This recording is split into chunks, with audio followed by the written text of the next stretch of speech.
Students, so today our topic is creating histogram. So what is a histogram? First you have to understand that. So histogram is a plot that lets you discover and show the underlying frequency distribution of a set of continuous data. Suppose you have a set of data with some repetitions or no repetitions. Now histogram represents the frequency of that data in the form of a graph. Okay, so frequency of that data means how many times a particular data has appeared. So this is represented by histogram. Now let us consider the following example. So you can see here, this is a data set and it is displaying the ages of 20 people. Okay, now how we can represent that this data in the form of a histogram? So you see this. So we have taken a bin. In bin we are giving the range. Suppose the first range is 20 to 30, then 30 to 40, 40 to 50. So in this way we have given 1, 2, 3, 4, 5, 6, 7, 8. 8 different ranges. Now next we have frequency and the what scores are included in the range. So between 20 to 30 we have only two ages, that is 28 and 24. So if you see in the data set 28, then you have 24, so the frequency is 2. Next, in the age gap of 30 to 40, how many people are there? 4 people. So 37, 38, then again 38, then 38 two times 37 and one more 35. So all total 4 people are there in the age gap of 30 to 40. So its frequency is 4. Similarly, for all the range of age gap, we can get the frequency in this table. Now between the age gap of 80 to 90, no person is there. So its frequency is 0.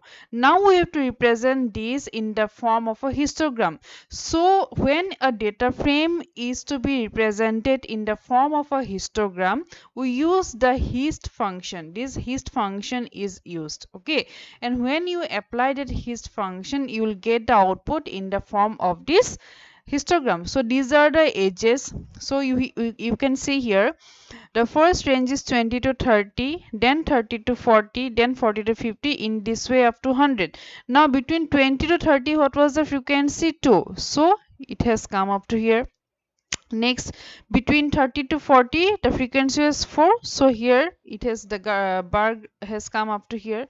So similarly, it is represented for all the ranges. Now between 80 to 90, we have no frequency. So it is blank. Okay. Now basically we don't have gaps in histograms like the bar chart, but it is possible that we can have some blanks if there is no frequency for a particular bin. Okay, now to create histogram from a data frame, we have to use the hist function of data frame, which draws one histogram of the data frame's columns. Now this function calls pyplot library's hist function on each series in the data frame, resulting in one histogram per column. So for each column, one histogram. Now the syntax for using the hist function is something like this. Data frame dot hist means you have to give the name of the data frame and then you have to give the hist function. Inside the hist function, you have to write column equal to none, by equal to none, grid equal to true, bins equal to 10. So what is column? It is a string or sequence. If passed, it will be used to limit data to a subset of columns. Okay, so whatever string or sequence you are going to pass, that is the column. Now by, next is by. So by is optional. If you pass it, then used to form histograms for separate groups. So if you give the value for by, then separate histograms will be created for different groups. Next is grid. So grid has boolean value. By default it is true. So grid means whether you want to show the axis grid lines or not. Next, bins. So bins, integer or sequence, by default it is 10, means number of histogram bins to be used. So how many bins or how many ranges you want to give? So by default it is 10. If an integer is given, bins plus 1 bin edges are calculated and returned. If bins is a sequence, gives bin edges including left edge of first bin and right edge of last bin. So you have to see the example, then you will understand the parameters. So you see this example, suppose df1.hist. Now which data frame we are using? We are using the data frame which we have learned in pivoting, tutor, classes, quarter, country. So this data frame we are using here. So when you have simply written the hist function, you can see it by default creates histogram for all the numeric columns. Numeric columns you see here. What are the numeric columns? Classes and quarter.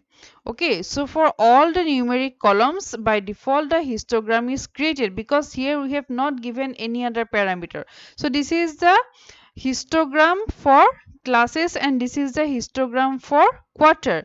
Now you can see that all the quarters, there were four quarters, quarter 1, quarter 2, quarter 3, quarter 4, and all the quarters appeared 5 times each. So all the bars for the quarters is up to the limit 5.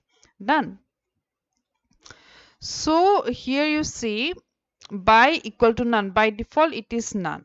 Okay, so here we have not mentioned by, so that is why for all the groups containing numeric columns, all the here means all the columns which has numeric values, separate histograms are created.